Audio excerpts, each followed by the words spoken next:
Hey, my name's Raina, and today is the perfect day to introduce myself. I'm a stay-at-home mom, and I homeschool my daughters, and I make clay pieces like this bear. And today, I'm going to show you how.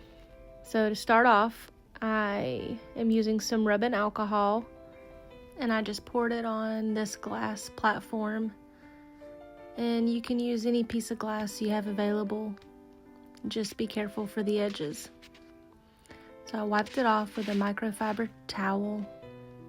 And the colors I'm using for today are a white, a peach color, an orange, and a brown.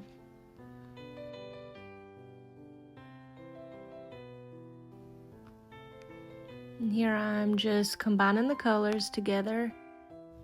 I'm so thankful for this tool. It really saves my hands. And here I have the brown color that I was wanting. It's a soft brown.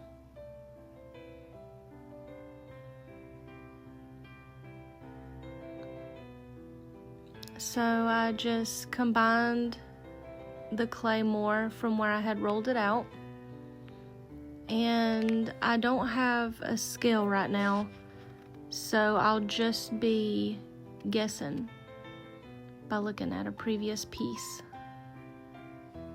And I always like to do the head a little bit bigger than the body. And so far my style has been to create almost like a square for the head and the body. And then I just barely round the corners.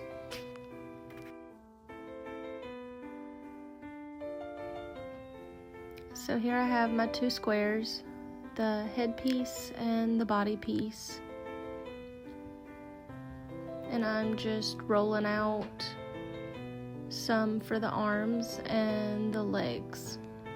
And I set the rest of my color to the side in case I need any of it.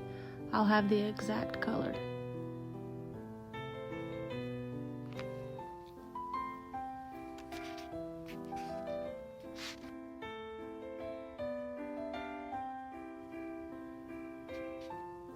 So I'm just smoothing the edge.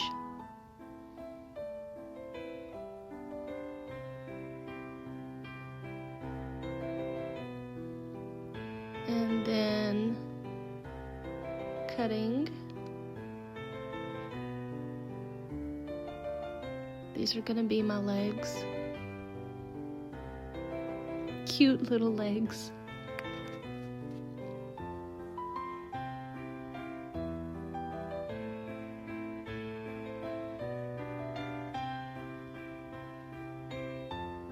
And so far, my technique for combining the legs to the body is I use this little tool and I just drag some of the clay in this direction, and then sometimes I go back in the other direction as well and smooth it.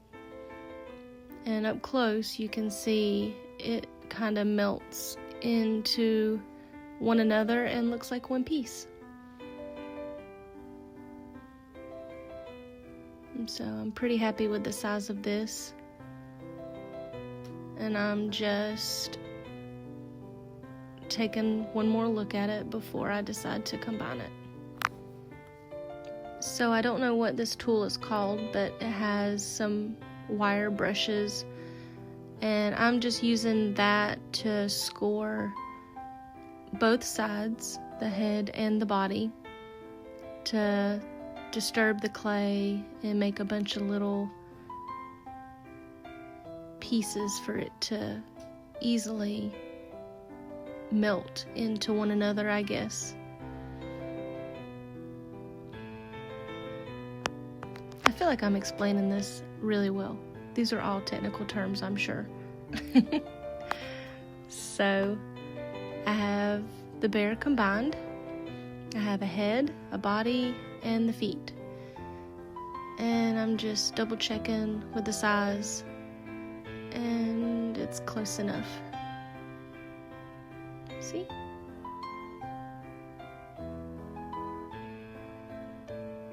My daughter loves that little deer. I did that one for my middle daughter. And here I have jumped ahead. Somewhere in the middle of this, we had supper.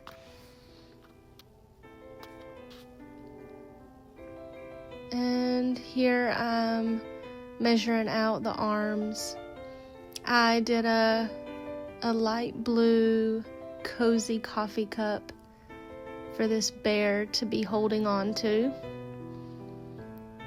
And I always try to stick one hand almost like inside the handle, because that's how I love to hold my coffee cups. I don't like to hold the actual handle. I love to hug the cup.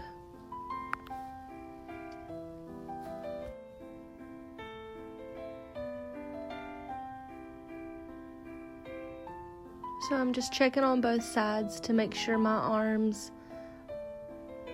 are level.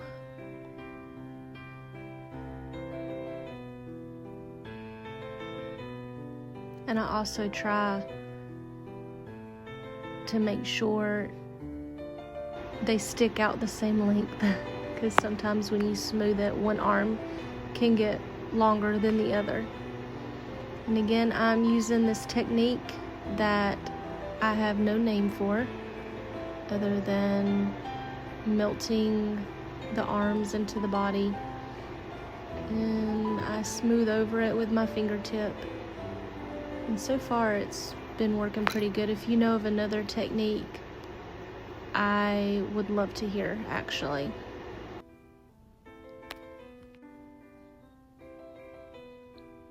So again, I'm just smoothing